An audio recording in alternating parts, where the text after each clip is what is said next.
Hey friends, welcome back to my channel. If you're new here, hi, welcome. My name is Emily and this is my channel, The Candle Nurse. So this video is part 2 of Let's Talk About the Scents for the upcoming pre-order, which is the Survivor of Jericho Hill series. If you missed the first part, go back and watch it. There's a lot of great information that I dive into regarding the pre-order. I'll kind of give you a quick synopsis, which is the pre-order is this upcoming Friday, August 23rd at 4 p.m. Pacific Standard Time, and it will be open until the following Friday, which is August 30th at 7 p.m. Pacific Standard Time. There's different sizes that'll be available. It's $1.80 an ounce. There is a discount code, Dark Tower 10, that you can use. If you're one of the first 50 orders, you get the 10% off using that code. I will post it up here. I will also post my website for you guys to go check out. There's a blog post about information for this pre-order. And then there's also under the upcoming releases, new releases tab, which is linked in that blog post. You can go see the full description and all the other information provided for the pre-order. So in the first video, we talked about scents 1 through 10 of the Survivor of Jericho Hill blends. There's 30 blends that'll be offered in our pre-order, and then 10 of our launching signature blends. That 5 were picked from our Facebook group and the other 5 were curated by me and my husband, Billy. So without further ado, let's jump into scent number 11. I have Quartet, which is Quartet, one made from many. There is a language used in the Dark Tower called high speech. So Quartet is a word from the high speech meaning one made from many, or a group of people summoned by Ka. In simpler terms, a group of people who are destined to be together. In the story of the Dark Tower, Roland is the last gunslinger who is trying to save the Dark Tower from being overtaken by an evil entity that is trying to erupt the beams. There's 6 beams that go along and cross paths, and the Dark Tower is the nexus point at which all of these beams cross, which they're different worlds. Stephen King, this is his life's work. He wrote this book, the first book, when he was 19 and ended the last book in 2012. This is a story, he said, that's ongoing, that the gunslinger Roland, who was inspired by Robert Browning's poem Child Roland to the Dark Tower Came, has been haunting him since he was an undergraduate, and he continues to tell his story. So, Quartet is Palo Santo, sugar cookie royal, smoky vanilla embers, and fire roasted marshmallows. So Quartet, in the stories, Roland Deschain, who is the gunslinger, has an original Quartet when he is younger. I don't want to give away too much in case people want to listen. Books on Audible of the series, and then, they have the regular books, which I have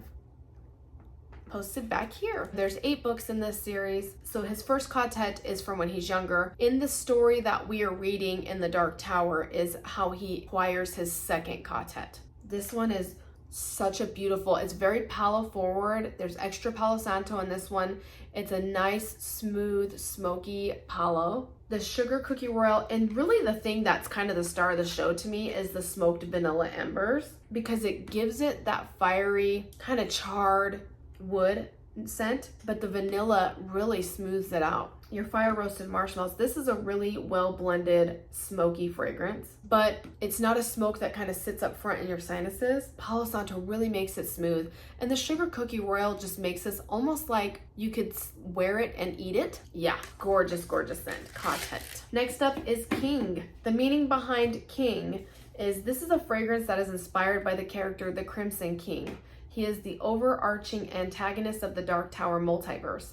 He took the hierarchy of the Red and has the plot to topple the Dark Tower and destroy the reality it holds so he can rule in the primordial chaos. This is Crackling Birch, By the Fireplace, Sugar Cookie Royal, and Pink Sugar. The Crimson King, basically, the closer that Roland gets to him, the more insane and mad he gets.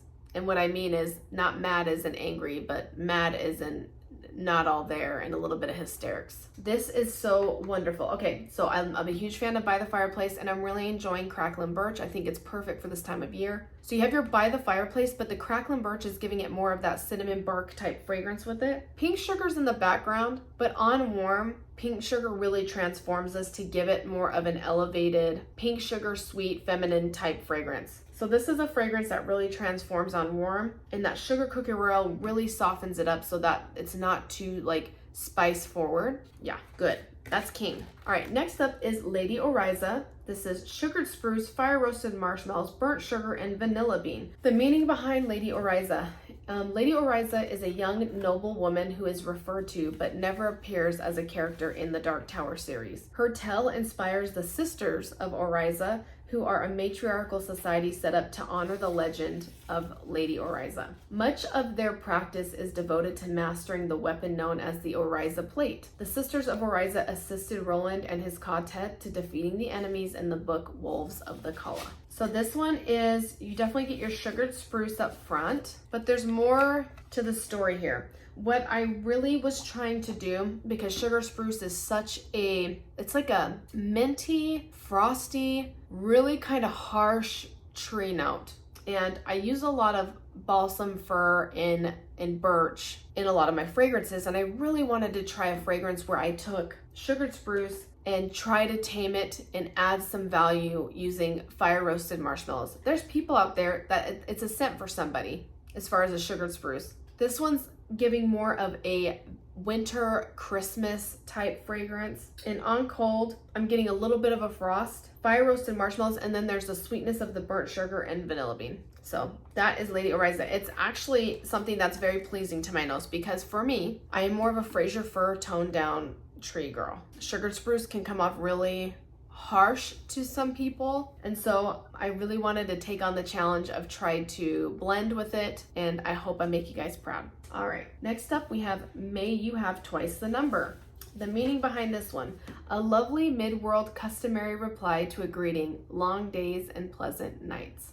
So usually when you're approaching somebody, the respectful thing would be long days and pleasant nights, and then they would return with may you have twice the number. So this is cashmere cream, roasted pine cones, and sugar cookie royale. A lot of sugar cookie royale, a lot of fire roasted. Yeah, so right out the gate, cashmere cream is on the top, roasted pine cones sits right there in the middle, and then the sugar cookie royale kind of owns the show. So this is more of a sweeter bakery type fragrance with a little bit of tree note from the roasted pine cones and the cashmere cream. So I'm basically getting sugar cookie royale, cashmere cream is blended well within the sugar cookie royale, and then the roasted pine cones really just sits on the bottom to kind of tie it all together. Okay, the next one is Mordred. This is, I spelled it more dread because of the type of character this one is, but his name is actually Mordred, M-O-R-D-R-E-D. But my husband came up, because he's very clever, with Mordred causes more dread. So this is Mordred.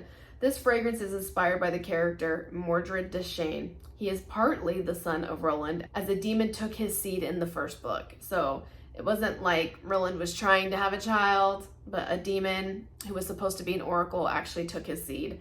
In book one, lots of information there. Mordred is half human, half spider, and can transform between the two forms. He is both powerful and arrogant and grows rapidly. If his fate is fulfilled, he will kill Roland and destroy the Dark Tower. So that's that little fun child, Mordred. Beach After Dark, which is my house blend, and Palo Santo. So if you like my Beach After Dark, you get more of a smokiness, you get more of a salty sea air to my Beach After Dark, which is a play in my own interpretation of Beach Nights from Bath and Body Works. But in here you get the Palo. So the Palo, I made sure to add extra Palo because the Beach After Dark can really overpower fragrances. And so you get the Palo right up front mixed with that Beach After Dark. And the Beach After Dark has fragrances, let's see, it's got a s'mores in it, it's got a beech wood, it's got a salty sea air, and then it has fire roasted marshmallows within it, and then it has a couple different vanilla scents in it, because vanilla is real hard to bring forward, I'll tell you that much. This is one of my favorites, Mordred. I love this one. Okay, next up we have Old Mother, and this is just something that's kind of referenced, not too big, but I just love the name Old Mother. So Old Mother is Midworld's South Star, so you know how we have the North Star in Midworld, which would be a different universe than ours. It's Old Mother is the South Star and is an important fixture of the night sky in the story. Pink sugar, pink chiffon, sugar cookie royale. Yes, so this one right out the gate, you get a beautiful blend of pink sugar out the gate. Pink sugar is kind of hard. It's easily masked by other fragrances, especially really woody, smoky ones. But in this one, pink sugar and pink chiffon blend really well together to give this a wonderful feminine type fragrance mixed with your sugar cookie royale, so that bakery note really ties well with the pink chiffon. It's simple, it's elegant, it rings true to Old Mother to me. and it makes me happy. That's a gorgeous blend. Gorgeous. All right, next up. Oi's, I was gonna show you, there's no point in showing you, right? It's Oi's Whisper. The meaning of Oi's Whisper. Oi is a billy bumbler, an animal native in Roland's realm. He is a combination of a badger, raccoon, and a dog. He has the ability to speak, oftentimes with a deep and low voice. Oi becomes part of Roland's second quartet. He saves Roland's life, and that's all I'll say. I don't want to ruin anything, but he ends up saving Roland's life several times over, I would say. And in my mind, he is this really cute little, you know, Sir Didymus goblin type like creature in my mind when he is in the book. I just love animals, and so I wanted to include him because he's such an important role in the Dark Tower. So Oi's Whisper, this because he talks like in such a low voice, and the voice actor's so funny. But it's watermelon lemonade, salty sea air, and sun-washed linen. So I'm not a big laundry fan, but I know there is a basis out there for it. So the way that I was able to compromise is using the sun-washed linen with the watermelon lemonade. The watermelon lemonade is a Bath & Body Works type fragrance that really joins well with a fresh linen type. The sun-washed linen has a really beautiful light brightness to it, and the salty sea air brings that salty brininess to it and makes it just like a nice, sweet, not offensive, not sharp, fresh linen type scent. It's actually one that I wrote love it after I poured it. Love it. It is a great fragrance, and I'm not a laundry person. My husband is definitely not a laundry person, and we both really enjoyed this one. So if you like laundry, take a chance. If you don't like laundry but you love like a fruity but not offensive fruity, not sharp, kind of fresh type of fragrance, try this one out. I think you will like it. Is it the time of the year for it? Probably not, but I'm a mood melter, so I really wanted to offer a little bit of a variety. Oh, it's beautiful. It does something pleasing to the nose. Okay, next up we have Path of the Beam. So the meaning behind Path of the Beam. The Path of the Beam is an invisible high tension wire that crosses at the nexus of the Dark Tower. There are 6 beams that hold the Dark Tower in place and maintain the integrity of time, space, size, and dimension. The beams can be sensed by those who stand along their paths. So this is peach flesh, floral petals of rose and iris, blackcurrant, carrot seed, and tonka bean. This one is a very beautiful peach blossom type fragrance, but you get more from the peach. It's more of a juicy peach. It's not the offensive peach. It's bright, it's beautiful, it's juicy. Those florals are really light behind it, just lifting it up a little bit and giving it a little bit of something instead of it just being straight peach. The black currant you can smell in here, and the tonka bean just really brings it together as a really beautiful home fragrance. Yeah, this is gorgeous. It gives you a wonderful, like, if you don't like florals, try it. If you want to sample, message me when the pre-order's done and I have them poured. Message me and I'll send you a sample if you're scared.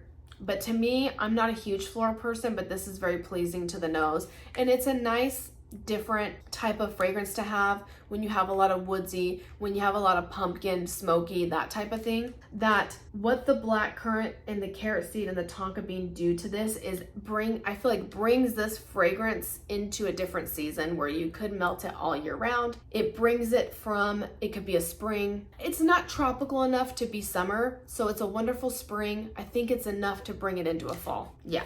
Gorgeous. All right, next up is Rose of Midworld. This is the rose. The meaning is the rose is another nexus of reality separate from the Dark Tower and can be found in New York City. It is a dusky pink on the outside, fierce red on the inside, and has a center as yellow as the sun. The rose is vital to the health of the tower itself, as all nexuses are. If the rose were to die or be plucked, its tower would collapse. Once Roland has reached the Dark Tower, it is surrounded by fields of roses, just like the one that was found in New York City. So this is pear, lychee, grapefruit, damask rose, incense, vetiver, vanilla, and musk. So this is a really juicy lychee, and it's a sugary lychee, and you get a wonderful blend of the damask rose and lychee. If you've smelled rose and lychee from Bath & Body Works, this is not necessarily the dupe for it, but it's something that I relate to. If you've smelled sugar lychee martini from Homeworks, it's the lychee that's in that is just so pleasing. If you've had Nest has a lychee and rose fragrance, same thing. If you're interested in lychee, there's something that where the pair of the lychee, the grapefruit, when blended together, do something really beautiful with the rose that make it a sweet rose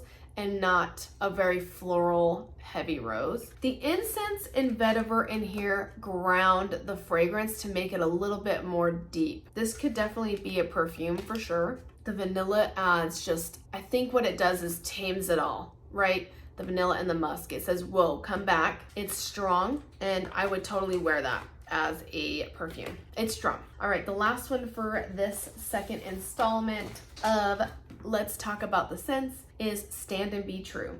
So the meaning behind Stand and Be True. This is a statement that Roland uses with his quartet to remain true to the mission and their beliefs no matter how difficult the quest gets. So it's beach after dark, roasted pine cones, and lavender marshmallows. This one makes me smile because lavender, sweet lavender to me, bakery lavender, I haven't quite mastered. And so the lavender marshmallow in this one is forward in it, and I'm really excited about that because it took a lot to blend that to come forward. The beach after dark and roasted pine cones are fragrances that really can mask a lot of fragrances, make them sit in the back seat. This one is a beautiful lavender marshmallow. You get your beach after dark, you get that little bit of smoky, a little bit of salty, beach woody, fire roasted marshmallow, strong in this one. And then the roasted pine cones are more hidden in this one, but I think that they will make an appearance on warm. It's strong, yes. Outdoorsy, pine cone, lavender marshmallow, goodness. And that's it for the second installment. Thank you guys so much for joining me. I appreciate you, I love you. Please like, comment, and subscribe if you enjoyed this video. Hit the notification bell if you want to be notified anytime that we post a video on our channel. And I will see you guys in the next installment for finishing up the Survivor of Jericho Hill series. Take care.